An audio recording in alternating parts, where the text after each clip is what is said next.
welcome back to another episode of the Debate Room. Today, as you see on the screen, I would like to talk about tires in F1 in some series of what I will call the eco F1, right? How F1 is trying to move into more a green style of economy and saving and polluting less with this zero carbon emission target they have for 2035 or 40, something like this. Is this the F1 that we want to see? Like I mentioned in a previous video, is F1 losing its soul, or is it evolving as it should, right? I mean, if you compare the F1 from the 50s and the F1 now, it has nothing to do with it except for like cars running in laps, right? Those engines trying to make it as powerful as possible, going into the verge of innovation and all this, that started to evolving into a more of a restricted F1, putting limits to see how engineers would break their heads into finding solutions to not lose the performance, even though the competition is putting you some limits, right?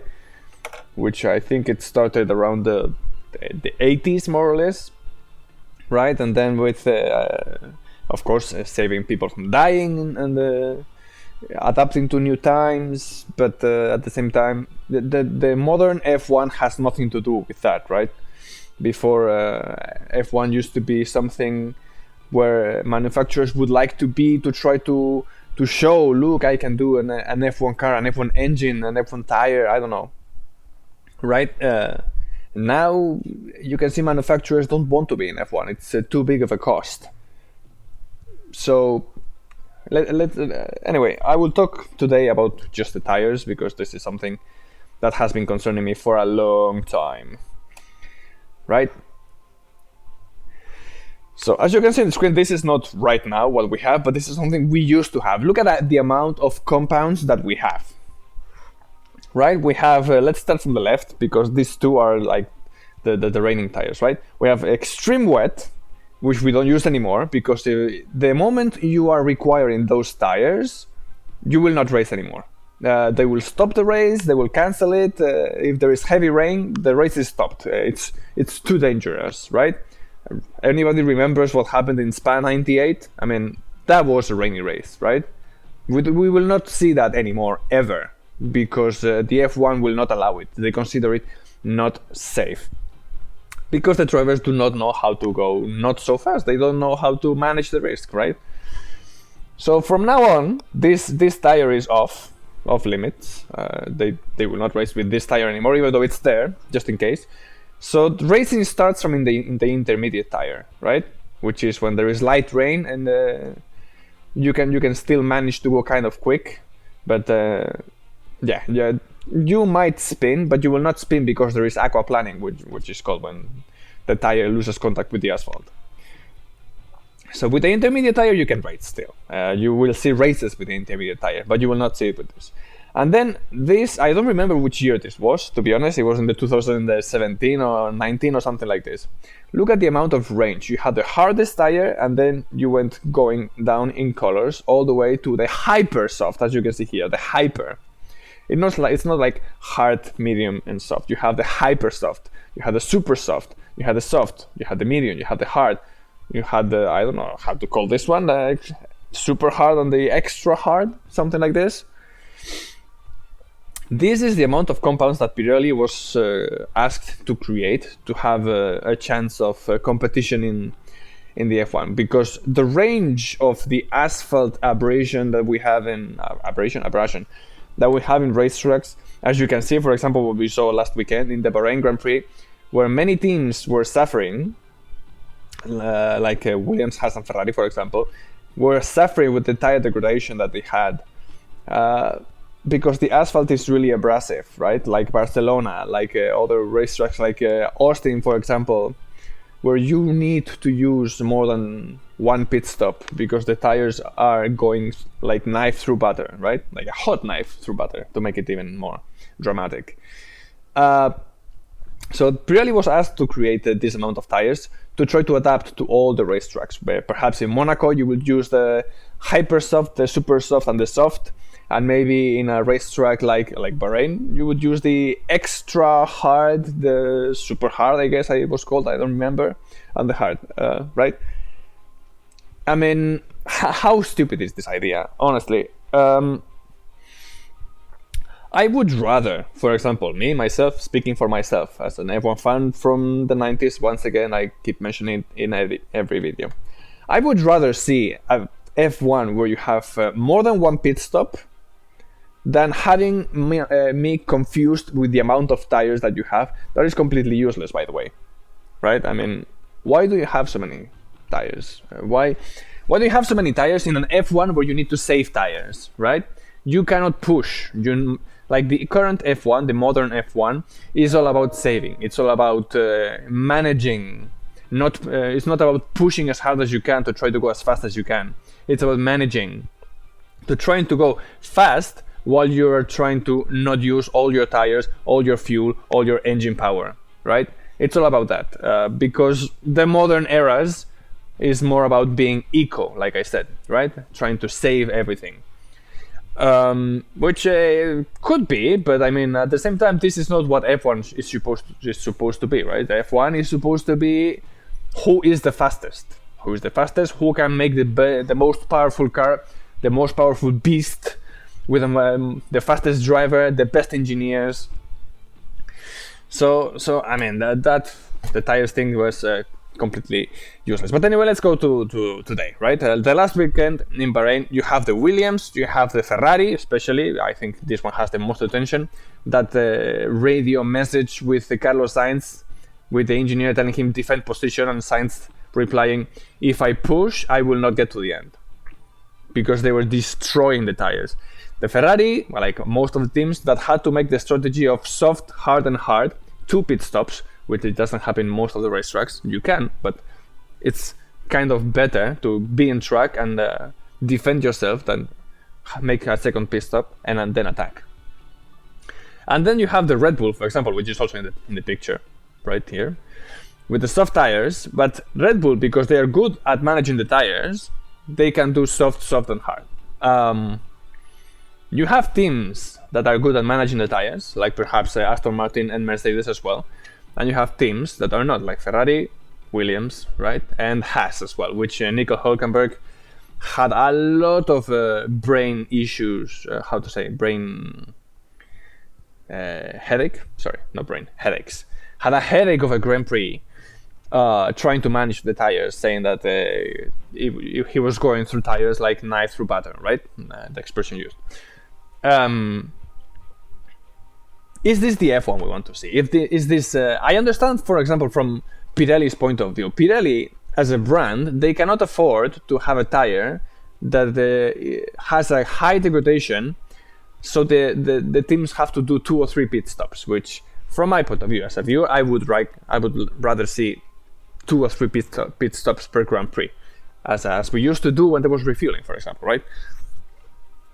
Pirelli as a brand doesn't want this. Pirelli as a brand wants a tire that perhaps can last the whole Grand Prix, because they want to show, as most of the things that are in F1, they want to show that they are the best there is, the best engine, the best tires, the best performance of the clothing, the electronics. Like McLaren has this dynamic sponsorship, right? They want to this LED company wants to show that they can have an LED panel that is thin, there is light that can resist impact, that it will show the sponsorship no matter how much light there is, which we'll also talk about lighting in another episode. Pirelli wants to show that they are the best of tire making. That's why they are there. There is no Bridgestone, there is no Michelin or Hankook or whatever brand you want to put, right? It has to be Pirelli. Of course, there was a year, I don't remember which year it was, that Pirelli used to, I think it was 2012 or 2011, something like this, where Pirelli made the tires so soft that they used to go like knife through butter, but you would see like 2 or 3 pit stops every Grand Prix. Remember, there was no refueling at those times.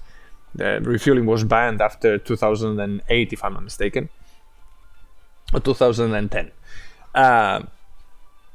So yeah, you would see a lot of tire degradation. On the other hand, you would see marbles of rubber on the racetrack because the tires were destroyed so quickly. So there was also another kind of effect, right? The tires were used.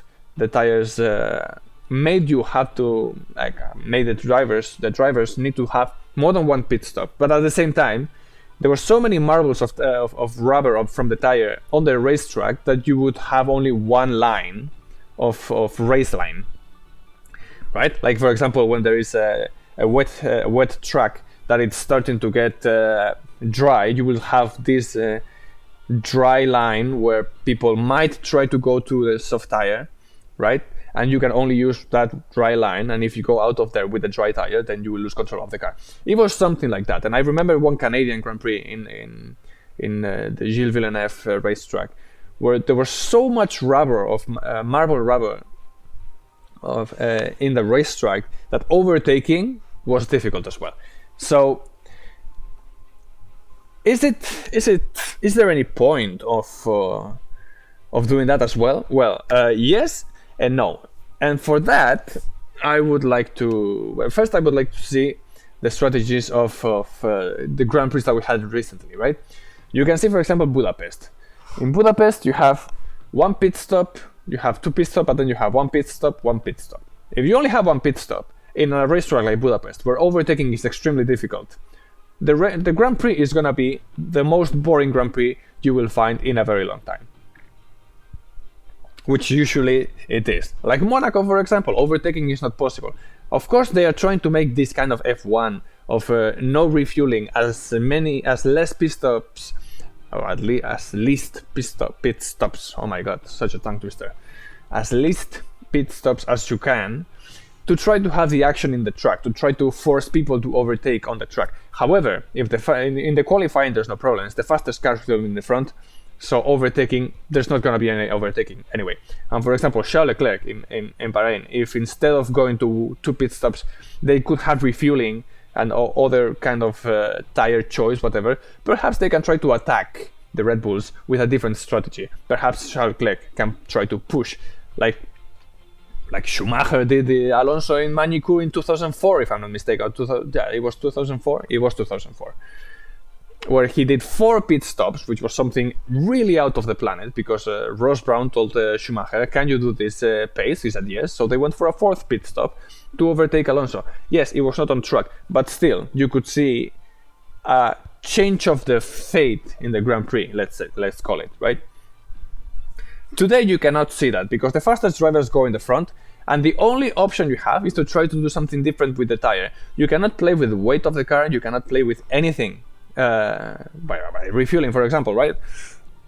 So, is there any action on track? How can there be action on track if nothing happens in the qualifying, right? If Max Verstappen doesn't have a problem in the qualifying, if he doesn't have a penalty or something like this, he will always start P1 this season. And the same thing for Leclerc, and the same thing for all these teams, right?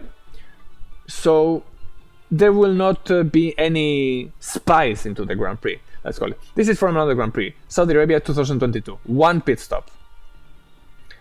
This is from Silverstone 2020, right? Again, 1 pit stop. Silverstone, 1 pit stop. So many high-speed corners and still 1 pit stop.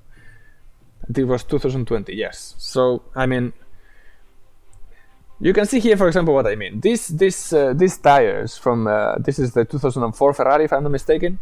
You can see here that they added the strips to try to slow down the cars. You can still put the slick tires, but these tires, they did I don't know how many pit stops, like 2 or 3 pit stops per Grand Prix.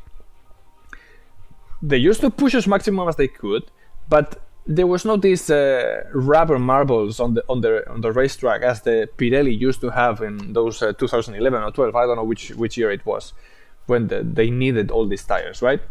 Again, they could play with the weight, they could play with the tires, they could push. There were no marbles on the racetrack, and the overtaking could happen on the racetrack. They didn't have the DRS, and they had other issues as not being able to follow the car in front, which now you can. So, is that the solution? I mean, I think this should be kind of the way F1 should be aiming at. I understand they want the action on track, but restricting the options that a driver has to attack a people in front is not either good for the show. Again, if Charles Leclerc has an option to put whatever tire he wants and has a pit stop, for example, to try to do something different from Max Verstappen, is better, right? I remember many Grand Prix, for example, Kimi Raikkonen, when he was in McLaren, he used to like to do one pit stop strategies because he was never starting on pole position, like in 2003 or 4. I remember there was one in Monza where somebody, I think it was De La Rosa, he was a test driver in McLaren, used to say, Raikkonen likes to do one pit stop because he's not starting in pole position, he's starting like maybe P5 or 6. And it's a different thing. If you do the same thing as the people in front, you will not overtake them. But if you go to a one-stop pit stop and you can manage it, then maybe you can win. And that's how Raikkonen used to do it, right? He would start behind, for example, and with a different strategy from the people in front, he would try to win. And again, the example of Schumacher in Magny-Cours. Doing something different from Alonso, which is not easy, by the way, you need to be able to do it, he was able to win. This is for me the aim of F1. You can still manage to save the tires and have 3 engines and save fuel if you want, but still, maybe you can put the amount of fuel that you can have during the Grand Prix. So even with refueling, you still have to respect that, right?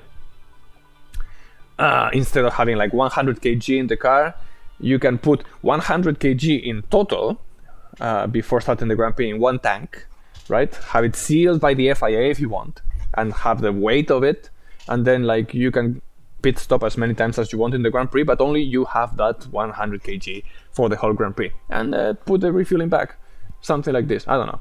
And for the tires, I think it was this year anyway, and you can see all these marbles here. Maybe this is not the best Grand Prix to see it. I think this is Turkey, but anyway, you can see these marbles here. And probably there will be marbles here as well. So if you try to overtake, you will find these marbles, and these marbles what will do is that they will make your car lose grip. So I think what they are doing with Pirelli once again, which of course they will try to not do that, but they should do tires that should be they should be degrading more, or should be lasting less. And they should allow other options for teams to try to mix a little bit, perhaps, the positions of the Grand Prix, right?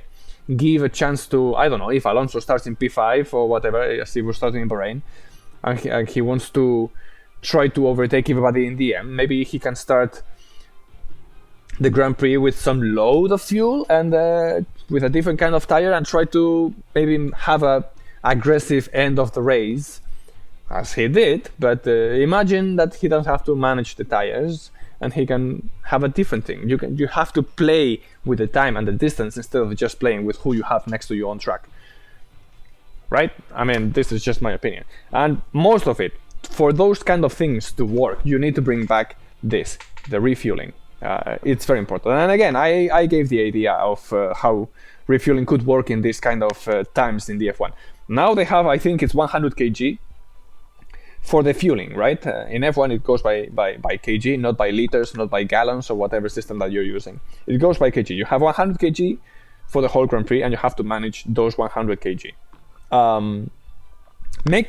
Keep those 100 kg, but instead of using it all in the car from the beginning, put it in a tank for the refueling tank, have it sealed by the FIA from the beginning, as they do with all the setups in the car, that you cannot touch anything after the qualifying except for the front wing.